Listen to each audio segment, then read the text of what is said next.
Hello সবাইকে, সবাই কীরকম আছো? আশা করছি সবাই ভালো আছো আর আমিও ভালো আছি। বাচ্চাদেরকে নিয়ে কত সমস্যা, ওরা কিছু খায় না। এখনকার বাচ্চারা তো কিছুই খেতে চায় না। আমার মেয়েটা বড় মাছ হলে অল্প খায়, বাট ছোটো মাছ হলে তো একদমই খায় না। আর আজকে এসে গেছে আমাদের ঘরে ছোটো মাছ, তো কি খাবে কি রান্না করব কিচ্ছু বুঝতে পারছি না।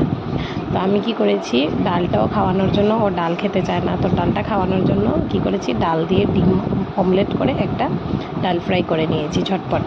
তো ডালটাকে সিদ্ধ করে নিয়েছি, তাতে হলুদ, জিরে গুঁড়ো, কাঁচা লঙ্কা দিয়ে দিয়েছি। এখন আমি ডিমটাকে বড়া করে নেব, তাতে পেঁয়াজ কুচি দিয়েছি, কাঁচা লঙ্কা আমি দিইনি, খেতে পারবে না। তো ছোটো ছোটো এখানে ডিমটা ঝুরি করে দিলে আরও বেশি টেস্টি হয় খেতে, কিন্তু আমার মেয়ে তো ভাত দিলেই বলবে যে ডিম বড়া কোথায়, তার জন্য ডিমটাকে আমি ছোটো ছোটো করে কেটে নিয়েছি। আপনারা এখানে ঝুরি করেও ব্যবহার করতে পারেন, ভেজিটেবলও ব্যবহার করতে পারেন, টমেটো, বিনস, গাজরিগুলোও ব্যবহার করতে পারেন, বাট আমি কিছু দিইনি, প্লেন করেছি।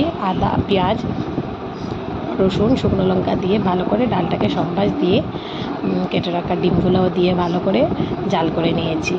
তো আমি নিজেও খেয়ে দেখেছি, এই ডাল আর ডিম দিয়ে ফ্রাইটা অনেক ভালো হয়েছিল খেতে। তোমরাও নিশ্চয়ই ঘরে এই রেসিপিটা ট্রাই করতে পারো, বাচ্চাদের জন্য অনেক হেলদি হবে, ভালো হবে। আর কীরকম হয়েছে আমাকে লাইক, কমেন্ট, শেয়ার করে নিশ্চয়ই জানাবে, আর ইউটিউব চ্যানেলটা সাবস্ক্রাইব করবে। Till then, tata, bye bye, and thank you for watching my video.